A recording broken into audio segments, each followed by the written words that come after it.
সম্মানিত দেশবাসী, শরীয়ত ও মারিফত নিয়ে কিছু গুরুত্বপূর্ণ কথা বলবো।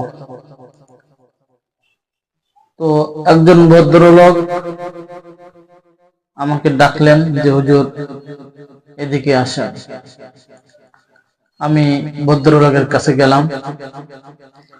ভদ্রলোক আমাকে বলল যে হুজুর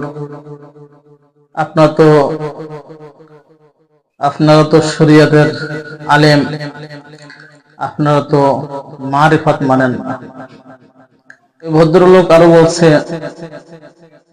আচ্ছা হুজুর বলেন, মারিফত যদি না মানেন তাহলে আমি কিভাবে দুনিয়াতে আসলাম? আমাদের মা বাবারাও কিভাবে দুনিয়াতে আসলো? এই কথা বললে যদি ক্ষান্ত থাকতো তাও কিছুটা, কিন্তু তা নয়। আরো কথা বললেন নবীদের শানে, রসুলদের শানে, যে রসুল নবীরা যদি মারিফত না মানতেন তাহলে তাদের মাধ্যমে সন্তান কিভাবে হলো? তাদের বাবারা যদি মারিফত না মানতেন তাহলে নবী রসুল দুনিয়াতে কিভাবে আসলো? এই কথা বলার পর আমি বললাম, আচ্ছা আপনার কথা তো ঠিক আছে, তো আপনি এখন বলেন যে আমাদের মা বাবা বা নবী রসুলরা বা তাদের মা বাবা শরিয়াত আগে না মেনে কি মারিফত মানছে? অর্থাৎ শরিয়াত, বিবাহ করা, সাক্ষী রাখা, কবুল বলা, এই শরিয়াত না মেনে কি মারিফত মানছে? তখন বলে না, শরিয়াত তো মানছে। তখন আমি ভদ্রলোকের কাছে জিজ্ঞাসা করলাম, আচ্ছা বলেন, শরিয়াত না মেনে কেউ যদি শুধু মারিফত মেনে দুনিয়াতে সন্তান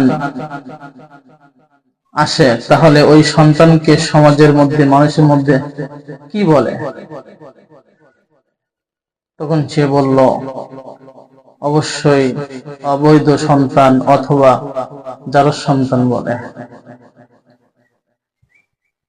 তখন আমি বললাম, শরিয়াত মেনে মারিফত আমল করার কারণে সন্তান বৈধ হচ্ছে, হালাল হচ্ছে।